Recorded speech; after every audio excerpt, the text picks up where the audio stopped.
I'm Kiana Miner. Welcome to the Crazy Courage webinar, where we are busting success myths and learning how to live more courageously. Today, I'm very excited about our conversation. We're going to be talking with George Herrick. George is a coach. He focuses specifically on addiction recovery and all the issues that come with that. So I think we're going to have an awesome conversation today. Welcome, George. Thank you for being with us today. Well, thanks, Kiana. It's good to be here. Awesome. George, could we start out by you telling us a little bit about your story? Like, how did you become a coach dealing specifically with addiction?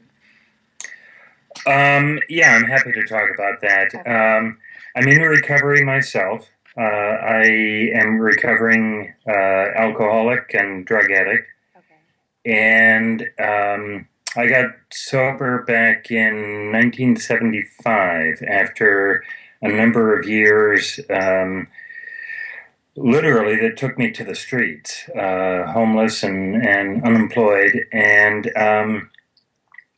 so when I was blessed with finding recovery and developing a recovering life, after a number of years, I went to work in the field as a substance abuse counselor and a family counselor, and that just became kind of a natural segue into coaching. Once I left the clinical field, I became a coach, and those are my peeps. Right. What an amazing story. So you were homeless at one point in time. I was, yeah. Okay. What would you say in that time or in your story? What would you say was your most courageous moment? Um, well, I think there were several. Um, Certainly, one of the most courageous times for me, although some people may not quite see it the same way I do. I was still actively addicted, and I knew I needed some help. I knew that there was something I didn't know how to live, and I didn't know how to stop using. And my sister was the only person who would still talk to me. Wow. Just about everybody else I had chased out of my life. Okay. So I went to my sister one day, and of course I was drunk, and she was reading a book, and she looked up at me from the book, and she said, "George, you make me sick when you're like this," and got up and walked away.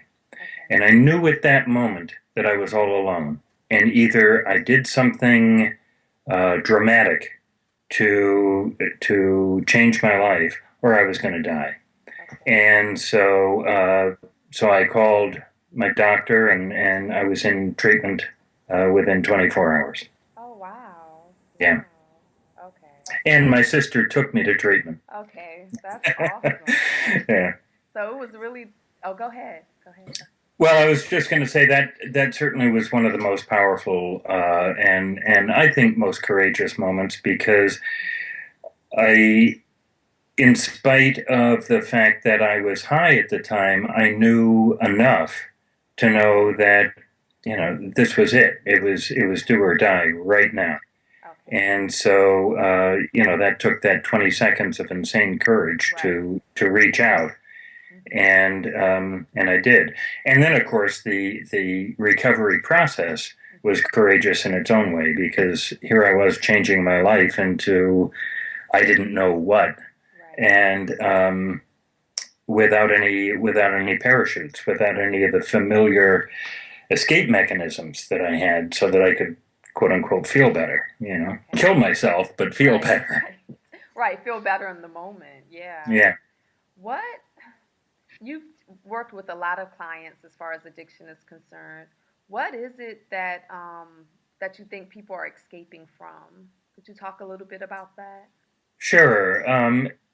Obviously, everybody is a little bit different, Hmm. um, primarily in how they view what they're escaping from. But, there's an old expression that alcoholics and addicts are just like everybody else, only more so. And what that basically means is that the normal, healthy human emotions that we all experience, addicts and alcoholics feel them with an intensity and also lack a lot of the uh, skills, so to speak, to deal with them, the coping mechanisms. Okay. And, what we really become addicted to is not the drug itself. I mean, drugs have their addictive qualities, but we get addicted to what happens in the brain when we take those drugs, whether it's alcohol or anything else. So, so that becomes our coping mechanism. We need that. We need that high. We need that rush. We need to feel. We need to escape from just ordinary human feelings. And one might think that the scarier, angrier feelings are the ones that we think of as being maybe more toxic, are the ones that everybody really wants to escape from. But an awful lot of addicts are just as terrified of joy and love and peace and serenity as they are of anger and fear and sadness and grief. Wow. Yeah. So so again, it varies with everybody, but what for you and I, or me now, might be an ordinary conversation that is maybe a little bit confrontive, but we're just speaking our truth to each other. Right. For somebody who is addicted, that can really feel very threatening. Okay. We don't have a sense of self when we're using. And that's what happens, is that hollowness inside feels like it's assaulted, and that's what we want to escape from. Okay. I find that so fascinating because even as you talk about sort of that hollow feeling that follows you when you're in recovery or before you get to recovery, I think a lot of people feel that. And while they may not be they may not be described as clinically addicted to a substance, I can see us numbing that out with work, with electronics, with all kinds of things in everyday life. Do you kind of see that connection as I well? I am so glad you brought that up, because usually when we talk about addiction, we're Right. talking about drugs and alcohol. Mm-hmm. But there are four kinds of addiction. Oh, wow. Okay. Drugs and alcohol is simply substance addiction. But there's also what's known as process addiction. That would be addiction to a process like work, like relationships, um, shopping, gambling. Okay. And those trigger exactly the same chemicals in the brain Wow. as chemical addiction. Okay. Then there's also systemic addiction, which is what they sometimes call addictive personality. Okay. There isn't really an addictive personality, but systemic addiction is when just the thought process itself runs a very addiction-like pattern. Okay. And so obsession can fall into that category. Okay. And then finally, there's relationship addiction, which is also called codependency. Now, all of those things trigger the same chemicals as substance addiction. Therefore, they're really all chemical addiction. Interesting. And so people don't realize that, and they become a lot of people in recovery from substance addiction will become relationship addicts or workaholics or what have you, and they're just switching addictions because they still want the chemical reaction. Okay. Wow, that's really interesting. You mentioned coping strategies. What are some of those coping strategies, specifically some that may have helped you develop your inner courage to keep going? I love that question. Certainly the 12 steps. I recovered using the 12 steps. I don't believe that's the only way to recover, but it certainly has, as far as we know to date, one of the best track records. Okay. And I'm very grateful for it. I mean, it saved my life. So, so the 12 steps is a very powerful coping mechanism. Some people use faith, some people use psychotherapy, some people use meditation. I kind of use or have used all of those at one time or another. Okay. The there are some things that I use now, just some little tricks. There's a book that was written by Millie Greneau called Oasis in the Overwhelm. And she teaches 4 little tools for almost instantly coping with the stressors and triggers that come up in life. And I know Millie very well, and I'm actually co-authoring a book with her right now. Um, and those tools are just very, very useful.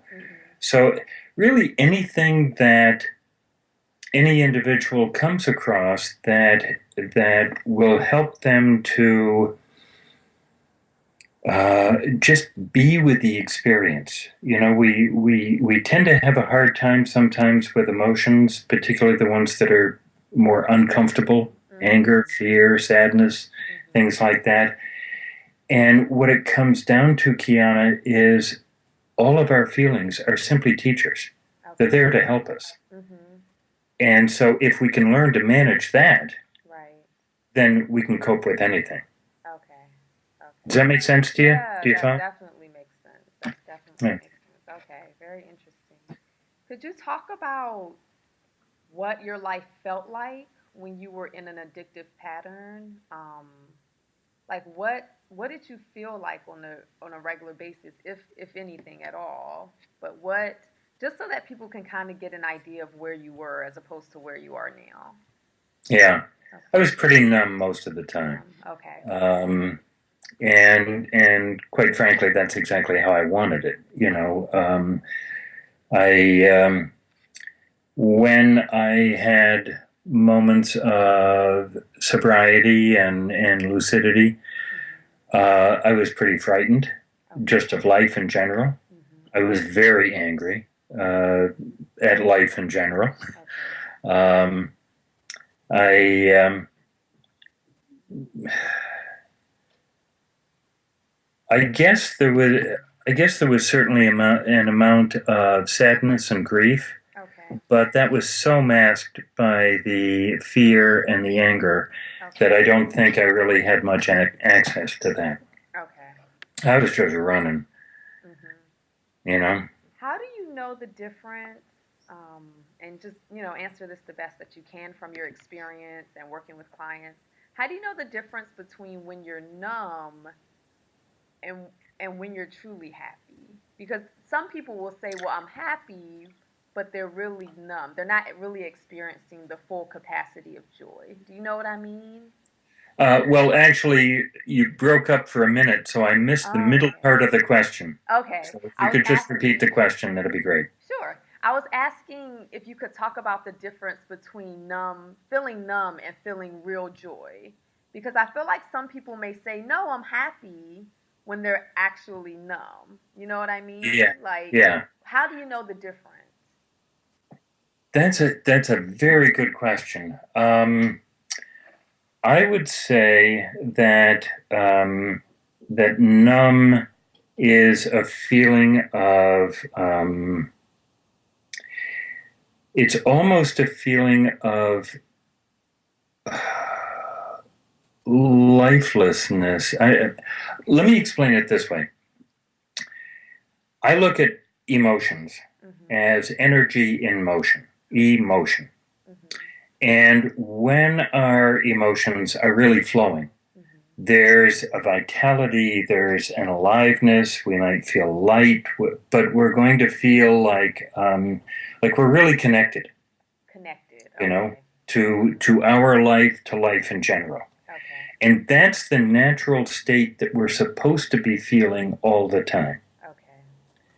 What happens with overwhelm, with stress, with self-judgment, with self-criticism, with all the different traps and hazards that we pile on top of ourselves that numb us, we start to feel listless. We start to feel sort of a flat line almost, that we're just kind of humming along, but there's no real joy in life. There's no real joie de vie, the French call it, and so I don't know if that specifically Yes, answers your question, yeah, but that yeah. I love how you say you feel connected, you know? I think that that's a feeling that you can't mistake, you no, know? no, Yeah, yeah. yeah, When you're tuned in, when you feel connected, yeah, I think that's a great way to describe it. okay. What are some of the ways, like, what are your favorite self care techniques? What do you do to stay connected? Number one for me is a walk in the woods. When Okay, I'm in nature, I am connected. okay. And so when I feel ungrounded or I'm spending too much time at the computer or, you know, after a long day with clients and so on, Hmm. I can't wait to either get out to the woods or get to a lake or if I'm fortunate enough, the beach is only an hour away from me, Oh, I can get nice. down there. Hmm. Um, so anything in nature. When I Okay, can't do that, certainly meditation is very grounding for me. okay. Um, I like to journal. I like to read. I like to get some exercise. Hmm. So yeah, I've got some good grounding tools. Okay. You mentioned journaling. Is creativity a big one for you? Like when you're able to express yourself creatively? Absolutely. My avocation actually is art. Oh, So wow. when I'm in my studio, um, it's interesting, Keanu. In the context of this question, when I'm in my studio, it's not that I am connected or not connected. I simply am. So in that Okay. way, I'm sort of uber connected because Mm, there is no me and something else. There is mm, just life. okay. And I feel that way when I'm with clients as well. Oh, wow. And when actually I'm very fortunate. I get to feel this a lot. That's nice. Yeah, Yeah. yeah, Wow, that's really nice. What yeah. do you feel like your work with clients, you feel like that's your life's work? Does that kind of keep the passion flowing for you in life? Helping other clients move past their addictions? Yeah, yeah. I mean, I did some work many years ago with Dan Millman, who wrote The Way of the Peaceful Warrior, Oh, yeah.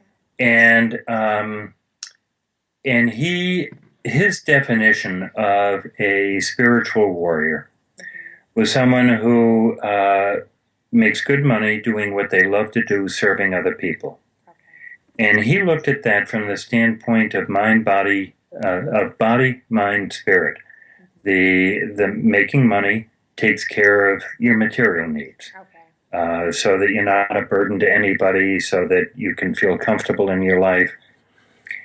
Doing what you love, Mhm. it takes care of the mental aspect. You're doing something that for you has meaning and purpose, and serving other people takes care of the spiritual. Okay. And that really makes so much sense to me. Mhm. That when I'm there with a client and being a witness to their process of their healing Mhm. and helping that in whatever way I can, there's really nothing better on this planet Wonderful. for me, Mhm. because I get to see miracles happen every day. Right. Right. Can you, obviously, I know you have to respect the confidentiality of your clients, but can you talk about some of those miracles that you've witnessed among people that you've worked with? Well, sure. I mean, right now, with another person, Suzanne Hanna, we've created a thing called the Wilderness Walk, which is a 3 month experience. Most of it online. We're just about to go on retreat in California with all the participants. Mm-hmm. Um, and in the Wilderness Walk, some of the things that I've gotten to witness is seeing people who had been drinking for years Mm-hmm. are now, you know, 10 days, 20 days sober. Mm-hmm. People who were stuck in abusive and toxic relationships Okay. are now moving out on their own. Wow. I mean, it's amazing what people have the capacity to do Mm-hmm. when they've got the awareness, the intention, the support, and some basic tools that help them recognize, wait a second, I've got the strength and the courage inside of me, and I just need to put it into practice. And here I have this network now, this tribe, who are supporting me to do that. Okay. And so, I mean, the wilderness walk is just one of the most powerful things that I've experienced, and here I am, a co-creator of it. So it's just it's a download that is just pure gift. Right, right. Wow, that's amazing. Yeah. In recovery, what happens to the spirit? We talked about how, addiction can be a chemical response in the body. We talked about some of the mental challenges. What about the spirit? What happens when we're addicted, and what happens in recovery to our spirit? Well, spirit is always with us, um, but it doesn't. How would I say this? It is always present. It is always an influence, but it is never really. I don't like never, but it doesn't usually interfere with how we're living our lives. So, in other words, it will give us information. It will influence our decisions, but it won't make our decisions for us. And that's why that's how we have free will. We still get to mentally or intellectually choose and decide what we're going to do. So, you could say, in a way, that spirit goes dormant or lies fallow while we're actively using. I don't think that's really true. It's just that we're so active in a different direction that we're not paying any attention to spirit. When we start to get sober and in recovery, then spirit, the subtle, small, still voice of spirit can start to be heard again. And so that influence and our response to that influence awakens, so to speak. Okay. So is that what you feel like the wilderness walk brings to people? Does it give them the opportunity to listen, to hear? Absolutely. Absolutely. It's about listening, it's about hearing, it's about taking action. Okay. Yeah. What is the taking action part? What is that? How is that important to this discussion? If I were to tell you, Kiana, how to move from fear to freedom, right, that would be very enticing, wouldn't it? If you didn't do anything that I suggested, right, wouldn't that sort of be like reading a recipe and getting your mouth all watered and so on, and not being able to take a bite? I love that metaphor. Yeah. Yeah. That's so awesome. So the taking action is actually taking a bite. Now that I've got this information, what am I going to do with it? Okay. Okay. That's awesome. Now you have a background in the corporate world, right? I do. Okay. How did you make that transition out of corporate into doing this work that really satisfies your soul? Well, it's funny. I had my own graphic design studio for a while, so I was working all by myself. Okay. And because I had a history in advertising prior to that, and I realized working by myself just wasn't cutting it. I needed more people around. So I got into the graphic department of a major insurance company, and that just sort of immersed me in people. But I found that I wanted to branch out and challenge myself and learn other aspects of the business and the corporate life and all of that. So I spent a few years kind of working in different departments, getting to know different corporate cultures, different types of work, getting different challenges. And I have to say, I really loved it. I really enjoyed it from the standpoint of learning. But what I realized that it really was about the people Oh, more than the work. wow. And that's what led me to go back to school and get my degree in behavioral sciences so Okay. that I could start to work with people in the way that I did, first clinically and then coaching. Oh, wow. That's amazing. Did you Yeah. realize it was about the people at the time, or was that something you realized later on? It was something that I realized, I guess I had been working there about 3 years or so out of a 6 year stint. Okay. But Okay. the last year and a half, I was already back in school.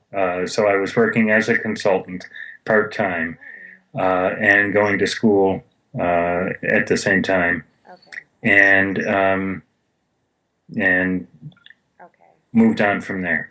Okay. So when you had the realization that there was something else you wanted to do, it didn't happen overnight. It was a process. Right, Mhm. right. Mhm. Okay. We sometimes we get ahas, but Mhm. the those ahas, those spontaneous downloads, I call them, Mhm. um, they unless we take action on them, they're usually pretty short lived. Okay. It's the process that really makes the change. Okay. That makes a lot of sense. That makes a lot of sense. How soon is your book coming out? I mean, do you have a proposed date yet, or is it something you're still We working don't have on? a date yet. Okay. Okay. I will certainly keep you informed, Please and do. you can let your audience know. Mhm. Um, we're very much looking forward to it. There's a few other authors involved as well, Oh, so it's just kind nice. of coordinating Okay. everybody and getting everything in, and yeah. Okay. Awesome. Well, if people want to reach you, where would they find more information about your work? GeorgeHerrick.com, Okay. thewildernesswalk.com, Okay. and they can also find out about the Wilderness Walk through SusannaHannah.com. Okay. Okay. So, Okay. Awesome. Did you have any last thoughts on courage or addiction recovery? well, I'll just say one thing about courage. You know, the word courage comes from the French word coeur, which means heart. Mhm. And courage is really about heartfulness. It's about being your authentic, transparent, honest self. Mhm. And when we can muster the whatever it takes to what I called earlier the 20 seconds of insane courage, you know, when we can just put our fears aside Mhm. and take the risk of, for this moment, I am going to be fully and authentically me. Okay. That is courage, That is and it courage. changes everything. You know. Okay.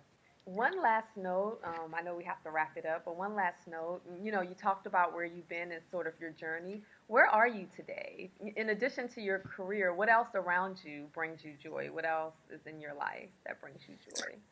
Um, my relationships, my home, my garden, um, my art, Mhm. just my life.